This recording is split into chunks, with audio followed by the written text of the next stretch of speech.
سر میں اپنی بات کا آغاز کرنے سے پہلے ایک شعر پڑھنا چاہوں گا جس سے جموں کشمیر کی عوام کے ان کے جذبات اور ان کی تکالیف کی عکاسی اس ایوان میں ہو سکے گی۔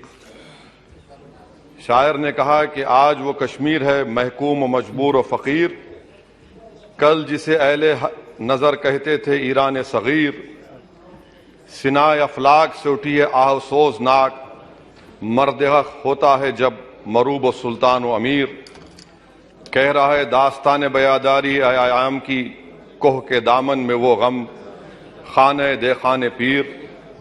اور کسی اور جگہ پر ایک شاعر نے اچھا کہا کہ گھات میں صیاد پہلو میں ہے کھٹکتا تیر کا، ایک پہلو یہ بھی ہے کشمیر کی تصویر کا۔ سر میں یہاں پر یہ بات صاف اور واضح طور پر کہنا چاہوں گا کہ آر ٹی آئی کے اپلیکیشن میں یہ کہا گیا جواب میں کہ 30 سال میں 1724 ملیٹنٹس کو حکومت اور فوج نے، پولیس نے ان کو مارا، ملیٹنٹس کو، یا ان کی موت ہوئی، جس میں سے صرف 89 کشمیری پنڈت کا قتل ہوا۔ اور سر 30 سال میں ایک ہی آدمی کا ایک minute Honorable members, if the House agrees, then the time of the House may be extended up to disposal of financial business of Jammu and Kashmir. Thank you. Please continue. اور سر حیرت کی بات یہ ہے کہ کشمیری پنڈت کے تعلق سے بڑے غم اور آنسو بہائے جاتے ہیں، مگر 30 سال میں ایک ہی آدمی کو کورٹ نے اس کو سزا دی، اور وٹنس کون تھا؟ کشمیری مسلمان ہردے ناتھ ونچو کے قتل کے کیس میں۔ میں سرکار سے مطالبہ کرتا ہوں کہ ایک آزادانہ کمیشن کو فوراً بنایا جائے تاکہ سچائی اور حقیقت سامنے آ جائے، دودھ کا دودھ اور پانی کا پانی ہو جائے۔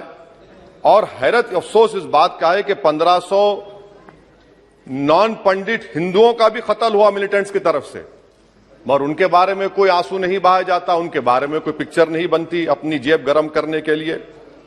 سر دوسری بات یہ ہے کہ جو بات یہاں پر سرکار کی طرف سے کہی گئی کہ جو ڈیلیمیٹیشن ہوا، اسمبلی اور پارلیمانی حلقوں کی جو حد بندی کی گئی، وہ بڑا ہی صاف ستھرے طریقے سے کیا گیا۔ کتنا صاف ستھرا تھا دیکھیں سر، اننت ناگ کو انہوں نے ملا دیا پونچھ اور راجوری سے، اتنا صاف ستھرا تھا کہ ساؤتھ کشمیر ایک ایسا علاقہ ہے جو کمپلیٹ ایتھنیکلی کشمیری ہے، وہاں سے آپ اس کو ملا دیے پونچھ اور راجوری میں۔ اگر دسمبر میں انتخابات ہوں گے تو مغل روڈ تو بند ہوگی، تو کسی کو آنا ہے تو ڈوڈا، ادھم پور، جموں، پونچھ سے اس کو آنا پڑے گا۔ کتنے ڈسٹرکٹ کراس کریں گے؟ یہ آپ کا صاف ستھرا مظاہرہ ہے۔ تیسری بات یہ ہے کہ سر میں محترمہ فائنانس منسٹر صاحبہ جب جواب دیں گے، وہ اس ایوان کے ذریعے پورے ملک کو بتا دیں کہ آپ نے دفعہ 370 کو، آرٹیکل 370 کو ہٹانے کے بعد آپ نے کہا تھا کہ ہر مرض کا علاج ہو جائے گا۔ مرض کا علاج نہیں ہوا، مرض بڑھ گیا۔ جو مرض نہیں تھا پہلے، وہ مرض بڑھ چکا ہے۔ میں آپ کے ذریعے سے محترمہ فائنانس منسٹر صاحبہ سے جاننا چاہوں گا کہ اس ایوان پر آپ رکھ دیں کہ کتنا ایک پیسہ انویسٹ ہوا نہیں ہوا۔ ایم او یو کی بات مت کریے، کاغذات تو بہت نکلیں گے، مگر ایم او یو نہیں بلکہ ایک پیسہ کتنا آپ نے انویسٹ کشمیر میں کروایا۔